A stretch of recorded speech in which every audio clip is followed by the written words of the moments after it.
Hi guys, it's Miss Molina here again. I hope you guys are ready. We're going to read another couple chapters from Mananaland by Pam Munoz Ryan. Today we're going to read chapters 7 and 8. Chapter 7. The chessboard lay open on the picnic table beneath the oak tree in the side yard. The soapstone rooks, knights, bishops, pawns, king, and queen in a huddle, waiting to be positioned. Maximiliano. Hola, Theo. How's my favorite nephew? He asked, squeezing Max in a hug. His bushy white eyebrows, mustache, and soft round body made him look like a gentle San Nicolas. You don't have any other nephews. Then it is true. You are my favorite. His booming laugh filled the yard. Within arm's reach, a plate was piled high with empanadas. His aunties sat in chairs at either end of the table. They were both as tall as Max and as thin. Amelia spread her arms wide, folding Max beneath her protective wings. Hola, mi cariño, my love. She was Buelo's older sister and had once been a nurse. Her enormous eyes beneath dark-rimmed glasses made her look like a curious wren. She held up a crossword puzzle book. You will help me later? Max nodded and then ran to Mariana's, Buelo's younger sister, who was teaching him to garden and cook. I made rellenos for dinner from the chilies we planted, she said, hugging him too. After they bake, you can dress them with the sauce and sprinkle the cheese. Remember how I taught you? Yes, said Max, grinning. And I remember how to eat them, too. She patted his face, cooing. You appreciate food because you help grow it and prepare it. Now tell me, is it true you'll be your father's apprentice? He smiled half-heartedly and nodded. Papa is taking me to the ruins tomorrow. She raised her eyebrows. The day has come. Papa slid in across from Theo and pointed to the empanadas. You know, Rodrigo, I'm beginning to think our Sunday dinners are just an excuse to convince Amelia to stop at the bakery. Tell the truth. I'll never admit such a thing, Junior. He picked up an empanada and licked a dollop of filling oozing from the small turnovers. He nodded toward the plate. Maximiliano, they're pineapple, your favorite. Max grabbed one and looked at Papa. Please? Just one, said Papa. Don't spoil your dinner. He began setting up the chess pieces on the board. Buelo came from the cottage with glasses and a pitcher of lemonade. Considering the speed of gossip in Santa Maria, said Theo, I suppose you've all heard about the new coach, Hector Cruz? Oh, yes, said Mariana. Everyone is talking. Amelia nodded. I wonder how he will adjust here. Why? Asked Max. He's coming from a big city, said Theo. We're a sleepy little village, a walking town where most distances are more quickly covered on foot or in a wagon with a sure-footed burro. Some people have trucks or cars, said Max. Mariana held up a finger. And there are buses to San Clemente where a train can take you anywhere.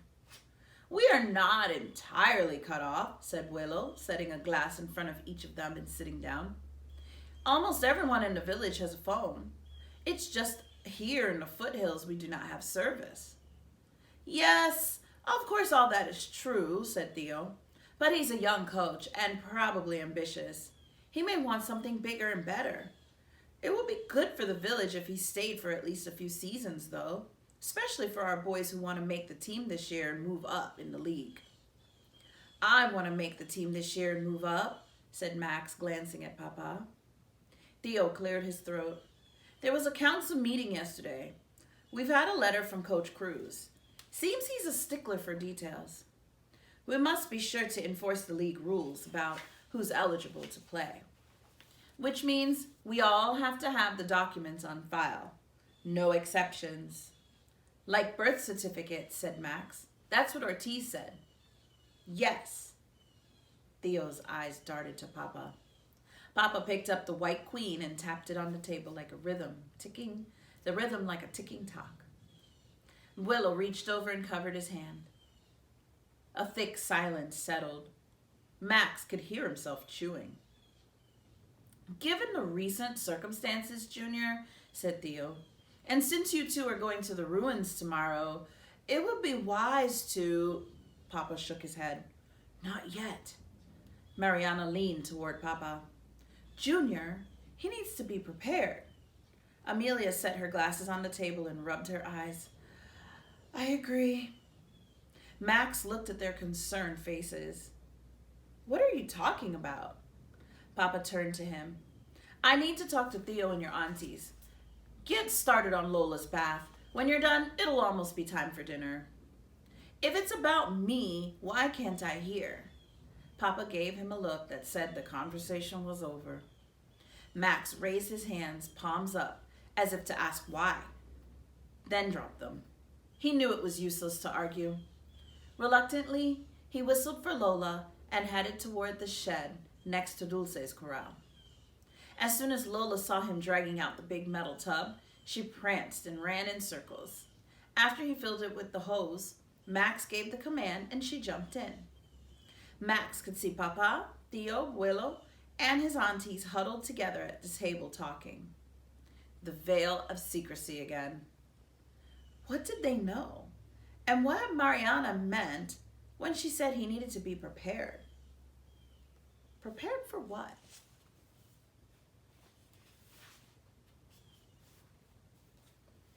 Chapter 8.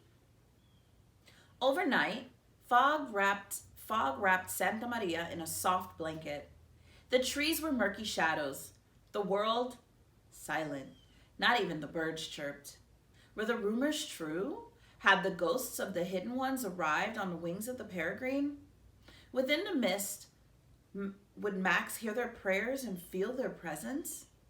He found Papa, Abuelo, and Abuelo hitching Dulce to the wagon. Good morning, my son. Papa's eyes were dark and weary-looking beneath his straw hat. He put a water jug and a brown bag through the slats of the wagon into the flatbed and led Dulce toward the path. Abuelo plopped a hat like Papa's on Max's head, pointing to the eastern sky where a bright smear promised the sun would eventually burn through. You need to get going before the day warms. Abuelo hugged him goodbye. At the fork, they started up the mountain on a dirt path that weaved through agave crowns and firethorn bushes. When we get there, stay in the clearing and watch your step. I don't want to pull you from a crumbling pile of rocks like I once did for Abuelo. I know, I'll be careful. Papa lectured about precarious ledges and the importance of wearing work gloves to protect from spiders, rusty nails, and cracked stones. I want to make something clear, Max. You are never, ever to come to the ruins alone. Do you understand?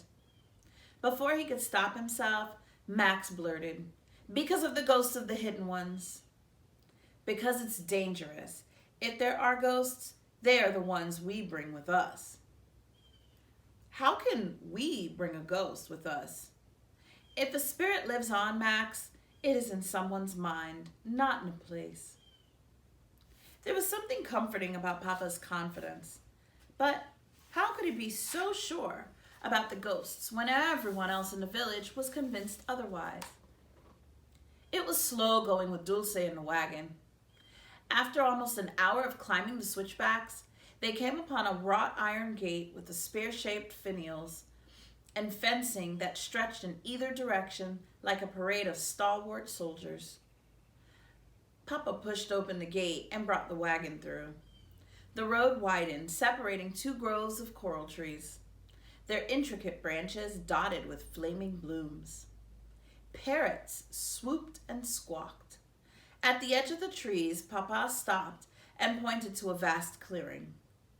There it is, Max, the ruins and La Reina Gigante. The sun had overcome the fog, and the cliff top was bright and dewy. At the far end of the rubble, on the cliff overlooking the village, La Reina Gigante stood majestic. Her height was staggering, every stone intact, the masonry interrupted only by a large wooden door and the loopholes where guards once stood watch or shot at attackers. Red bougainvillea crawled up her face. A gentle breeze sent a few red petals sailing above him, just like in his dream. He gazed up. The tower was even more imposing up close, yet at the same time familiar and welcoming. How is she standing? How is she still standing when everything else has crumbled? It is amazing that all 5 stories are intact, isn't it? Engineers think the tower was built by different artisans than the one who built the palace. The construction is far superior. It's been checked and the foundation is sound. Max pointed to the very top where sticks, dried grass, and feathers spilled through the crenelles. Peregrine scrape.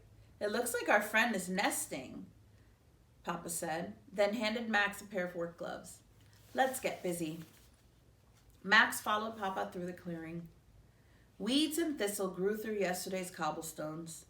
Pyramids of rock rose up where the walls had collapsed. Blackberry vines choked the side of a well. Yet a whisper of the palace's beauty was still there in the magnificent shell and the remaining walls that once surrounded grand rooms.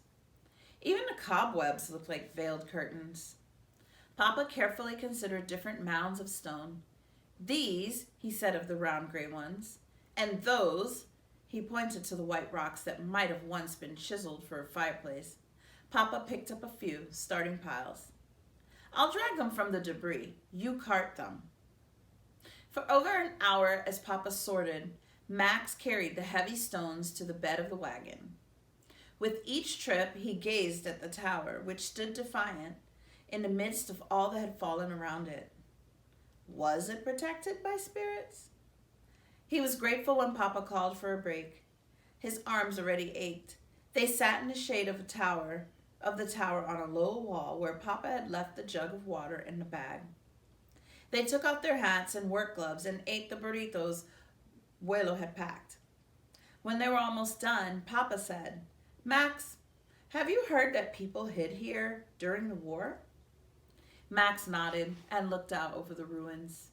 He tried to imagine being stranded in a place like this. How did they survive?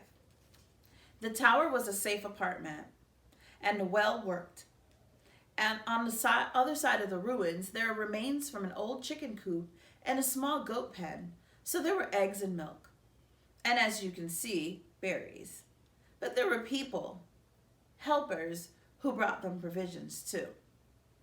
Max finished chewing his last bite, then stood on the stone wall and walked back and forth, balancing his arms out. You mean the guardians of the hidden ones? Papa nodded and cleared his throat. Yes. Max jumped off the wall and stood in front of Papa. The guardians were fearless. They were secret warriors for justice. They were brave and determined and... Slow down, Max. The guardians weren't warriors for justice so much as an underground network who helped the hidden ones cross safely through Santa Maria, mainly during the war in Abismo. Back then, there was a dictator who punished anyone who opposed him. Many people fled and crossed into Santa Maria, but our government didn't like all the people coming through, so they passed the harboring law, making it illegal for them to stay and for anyone to help or hide them. Were any guardians or hidden ones ever caught? Not in Santa Maria, but elsewhere, yes. The guardians were sent to jail and the hidden ones were sent back to Abismo, to whatever terrible fate awaited them. That's awful, said Max. Ortiz said the hidden ones were murderers and thieves, and the guardians were criminals too, because they broke the law by protecting them. Is that true? Papa bristled. The guardians helped for compassionate reasons. And the hidden ones were not murderers or thieves. They were soldiers who fought on the wrong side of the dictator and innocent women and children. How do you know? Papa searched his eyes. Because Abuelo, Theo, Amelia, and Mariana were the original guardians of the hidden ones. Max's mouth dropped open. Abuelo walked with a cane. His aunties often needed help opening a jar. and Theo huffed when he walked uphill. How could they be guardians? I know it's hard to imagine, but they were much younger then. Don't be deceived by how time has changed them. They're still strong and capable. Max grinned, feeling a surge of pride. Papa, they're heroes. I can't wait to tell Chewy. Everybody should know if they're... Max, no one must ever find out. You may talk only to Abuelo about this and in private. Do you understand? The look on Papa's face was sobering.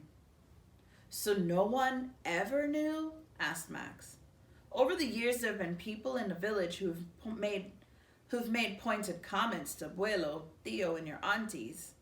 I think there were those who suspected them, but nothing has ever come of the gossip. That's why you mustn't ever say anything. Even now, it would be dangerous to expose us.